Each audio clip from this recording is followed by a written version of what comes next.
Welcome. You're listening to the I'm Wired to Inspire podcast, creatively engineered by Nicole, the inspiration specialist. I'm Wired to Inspire is a powerfully packed 5-minute podcast filled with inspiration and encouragement to get you through your day.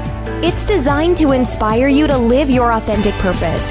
Now stay tuned for your host, Nicole, the inspiration specialist, on today's episode of I'm Wired to Inspire. Hey everyone, and thank you so much for joining me today on my podcast. I just wanted to, take a moment and hit you guys up and just run into you about something that's been on my heart lately. And I just pray that it blesses somebody. I was having dinner with a friend and, they were talking about just how, we shouldn't stress out about things that we're going through. And, they told me, they were like, this is more about you than me. And I just started laughing. I was like, oh, really? They said, yes, specifically you. So that's what I want to call this one today, specifically you. So I don't know who needs to hear this, but if the word stress or the feeling of stress has been very heavy in your life in this season and recently, even as early as today, even as early as right before you hit play on this podcast, I have to give you a message. If you are going to worry, then you don't need to pray because it's counterproductive. And it's something that I have to keep telling myself and reminding myself over and over and over again. I just posted a video on IG and I was talking about how, some of you are feeling like, the way things are set up in your life right now, you kind of just don't even want to be bothered because you just feel like nothing is going to come to pass for you. And you know what, y'all? I consistently have that. There's a common thread with a lot of the stuff that I post, and I'm pretty much pushing the same message. And not because I think that it's that I just don't have anything else to talk about, but that has really been the climate in the last year. I just felt the heaviness of so many people feeling inundated with hopelessness, and stress, and just feeling like the things that they try to do or attempt to do. And again, not just in your own strength, but you really believe that you're waiting on God, you're using God for strength, and you still feel like you cannot get ahead. You still feel like things are not operating in your favor. So I just wanted to let you know that no matter who you are or what you have going on, this is a short message, it's only 2 minutes in. I want you to understand something clearly. This is not the time for you to stress.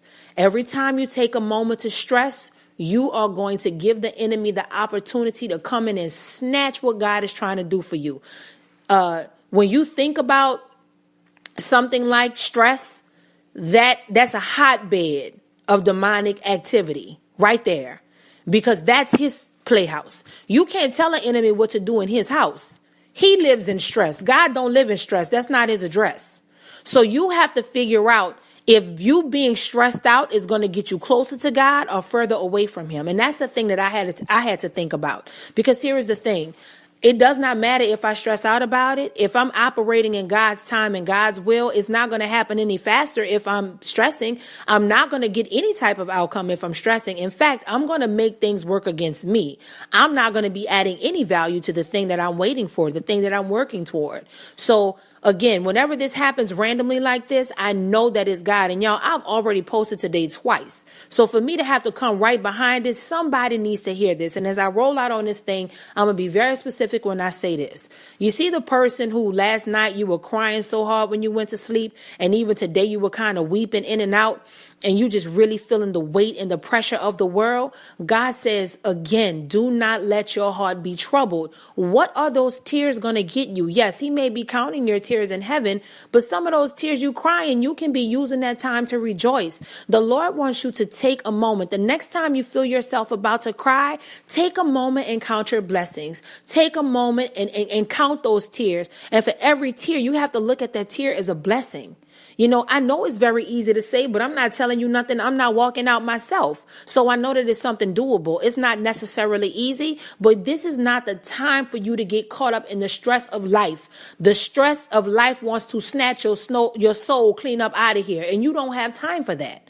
So please be encouraged and just know something. That weightiness and that heaviness you've been feeling, God is going to fix that for you, but you have to give him the opportunity to. And also to the person, you just put so much of your focus on this other person. I don't know who I'm talking to, but you just always end up back focusing on this person. Like this is like your life. You're not even really handling your business in your real life because all you're doing is thinking about this person. It's like because you're holding on to a promise from God, or you just, for whatever reason, either you're linear focused thinking you're going to be with them. You might be with them already and you just can't get your mind off of them. Or you may think you need them to get you to something and X, Y, and Z, whatever the case may be. Listen to me. That is going to send you to hell in a handbasket because the enemy comes to steal, kill, and destroy. And if you are overly fixated on a person and you are putting too much unfair weight, by the way, I might add, too much unfair weight and unnecessary weight on somebody, and they don't even know they have that kind of pressure on them. They don't even know that they're in a game and you're keeping score, and they don't even know they're in a game. You counting the wins, the losses, and you paying attention to everything, and they don't even know that they're in it. You are really going to have to come to Jesus with that, because I do not care what you think the enemy is coming against. You cannot check out from the word of the Lord. Some of the stuff you believe in God for, if you're honest, is not lining up with God's will. Why would God keep you stressed out and focused on something that's not him? Just because you think God gave it to you, that does not mean that it's from God. Y'all, that's idolatry. Been there, done that, bought the t-shirt many times, and I'm not ashamed to say it. I'm ashamed that I had to go through it. But guess what? I'm not ashamed to tell you that it's a real thing. And I'm also in a place where I could tell you God could heal you from it. God could reveal things to you and show you what it is. So I urge you, whoever those messages are for, please take them. Like I said, this is my third time posting it one day. I had no desire, no intention to do that. So know that this message is specifically for you. And when you hear it, you will know this is not for everybody. I'm telling you that right now. A lot of y'all going to hear it and it's going to go over your head because it's supposed to. But it might click in your spirit to pass it on to somebody else. So please pay attention to your fixations and what you're focused on and who you're focused on and why. And also pay attention to that stress. Tell that stress it has to go to hell from whence it came, and it does not have any time to be bothered with you any longer. Remember, that is a choice you make. You can be mad at God all day long, but if you are allowing something to be there, that's on you. You have to take the ownership and responsibility to make sure that you take control of the things that God has given you control of. Okay? Do not deviate from that. I hope this blesses you. May God bless you and have a great weekend. I'm wired to inspire. I hope you are too. Thanks for listening to I'm Wired to Inspire podcast at I'mWiredToInspire.com. If you enjoyed the show, spread the word and be sure to hit the 5-star rating on iTunes. For more information on this podcast and inspirational products and services, log on to the inspirationspecialist.life or I'mWiredToInspire.com. And remember to live your authentic purpose. Thanks again, and see you next time.